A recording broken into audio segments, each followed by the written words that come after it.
Welcome to Ask GCN Anything. Coming up this week, I answer your questions on drafting, fasting, and cadence when climbing.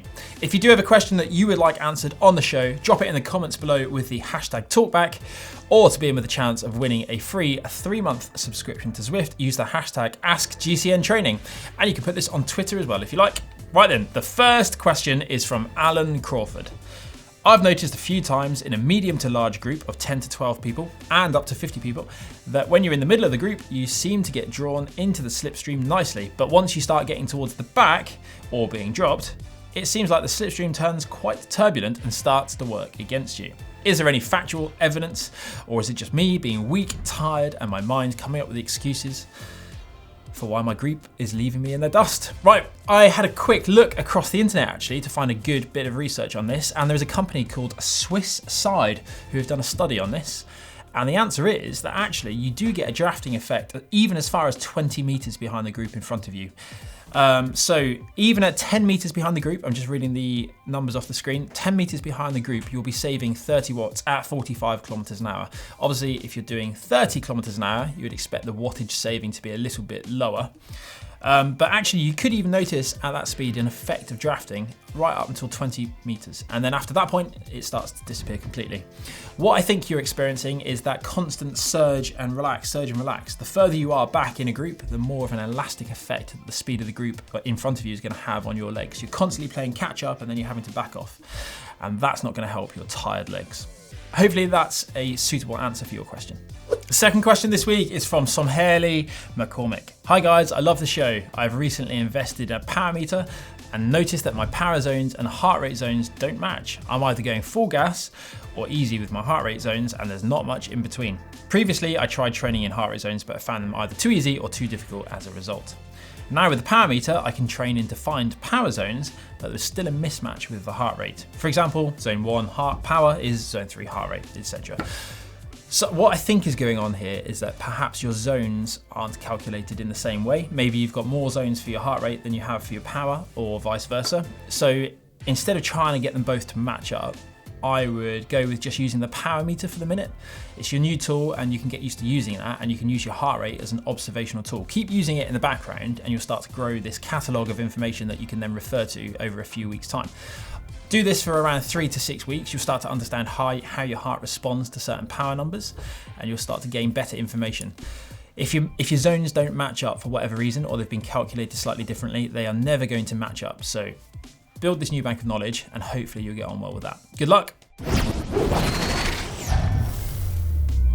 This week's Zwift winning question goes to Andrew Gorey. Hi GCN, I love the videos. I have a 105-mile sportive in the Scottish borders in August with 7,000 feet of climbing. I've been trying to structure a training plan.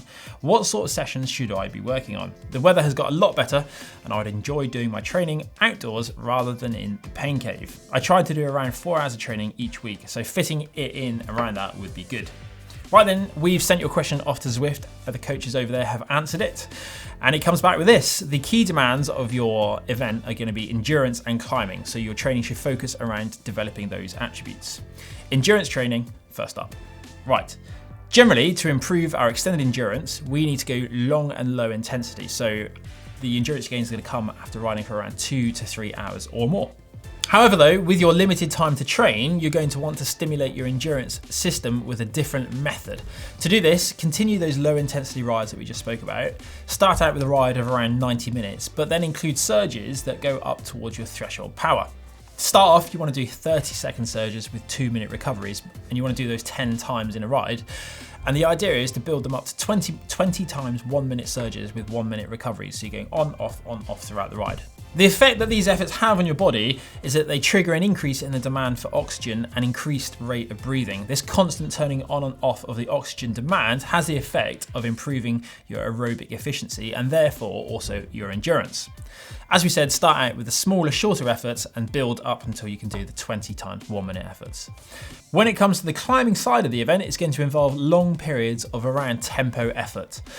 So to target this sort of training, you're going to want to do some strength endurance style of riding. It doesn't work for everyone, but I think for this event and for you, it's going to work really well. So 4 times 5 minutes on a climb with a cadence of 50 to 60 revs per minute and done at a threshold power of 80% of your threshold power.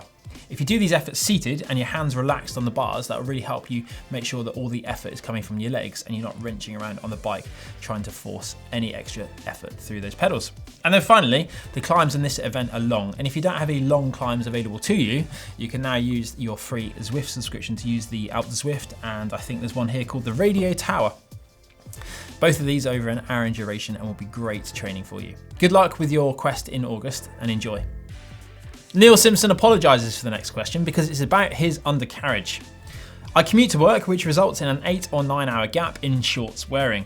What can be done for chamois hygiene during this time to help me look after my undercarriage? Well, I would look for a really good quality chamois cream, something that has some form of antibacterial quality. I'd smear a little bit on in the morning, and then when you go to get back in those shorts, I'd smear a little bit on again.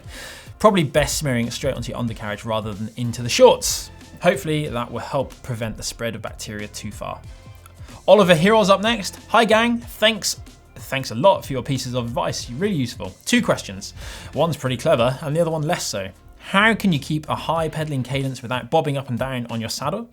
And the second, the less serious one, how high do you shave your legs? Do you keep the bare shorts? No, never ever, no one should ever have bare shorts. I mean, why would you? If you fall on your hips, it's the same issue as falling on your legs then, isn't it? Just shave all the way up. I just thought that's what everyone did. The first question though, probably best to try and lower your saddle a little bit. If you are bobbing up and down, you could try working on your flexibility and your souplesse on the bike. Practice does make perfect when it comes to high cadence drills. So you may maybe consider doing some cadence efforts of around 150 revs per minute for 1 to 2 minutes at a time. That'll help you get more comfortable at those high cadences. Timothy Dobson. If my average power on a hilly route that takes me 1 hour is 190, does that mean my FTP is 190 or higher? Well, yes and no. Did you hold a steady, consistent power output? Then absolutely that is theoretically your FTP. If you surged on every single climb and then recovered on the descents, then you can't use that number at all, I'm afraid, because that is just not how that equation works. Game over. A question for next time. I'm 40, I'm a bit overweight, and I haven't cycled in 25 years. But I started again a few months back and it feels great. I really like the idea of downhill racing. Do you think it's too late for me to still get into it? No, why would it be too late? You're only as old as you tell yourself you are. If you really want to go and race downhill, you can absolutely start learning now. Practice makes perfect, lots of training, and if you can get a little bit of coaching, that'll really give you a bit of a leg up in that sport. Andras Stelik, the second, up next. I've heard a lot about intermittent fasting. Should I give it a try?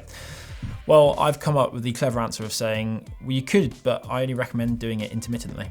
And that I fast after my evening meal before breakfast in the morning.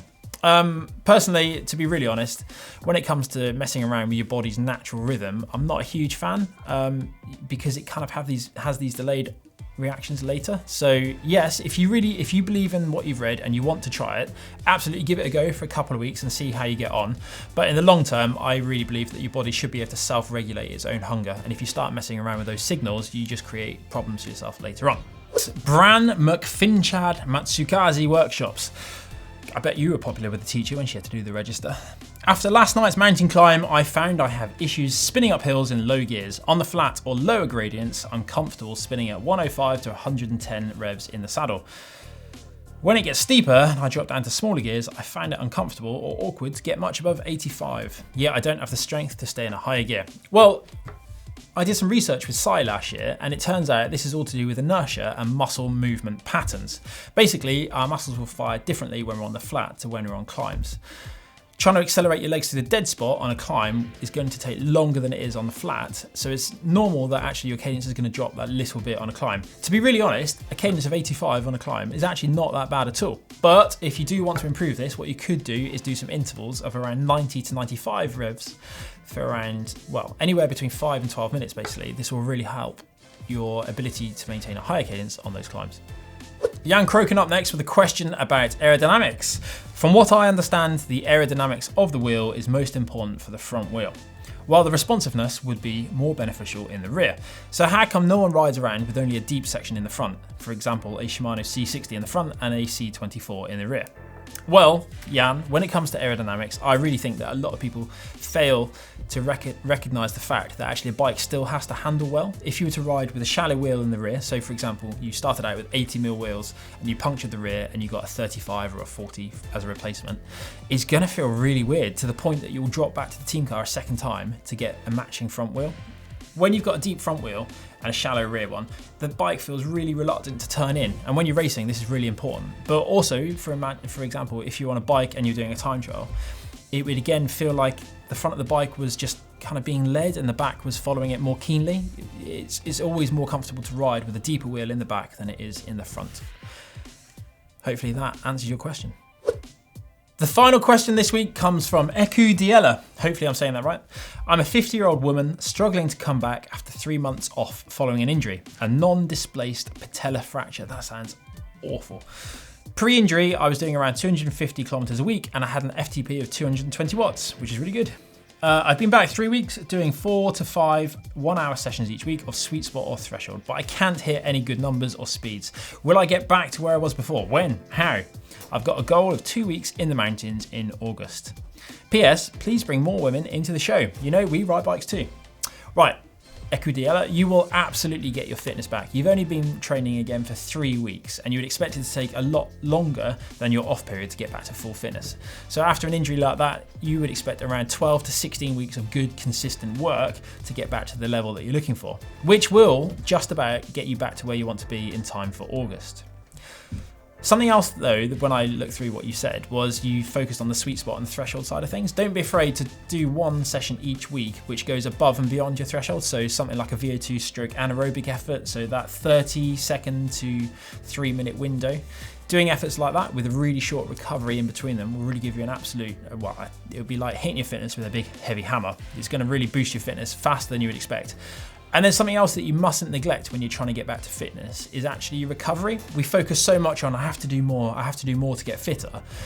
We only get fitter if we give ourselves enough time to adapt to the training that we're putting our body under, the stress that we're putting our body under. So if you do 2 weeks of progressive build followed by a 3rd week as an adaptation week, as your fitness progresses, you could then potentially increase that to 3 weeks of building and then a 4th week as an adaptation week. This will absolutely help you get fitter and faster in time for August.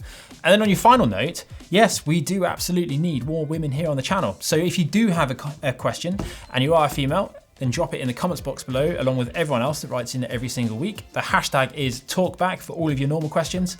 And to be in with a chance of winning a free 3-month subscription to Zwift, the hashtag is Ask GCN Training. And that brings us to the end of the show. Hopefully you found this useful and you enjoyed it. Remember, if you do have a question, you can also include that on Twitter. If you haven't already, check out our merchandise on the shop.globalcyclingnetwork.com. And for another video on training, click just over here.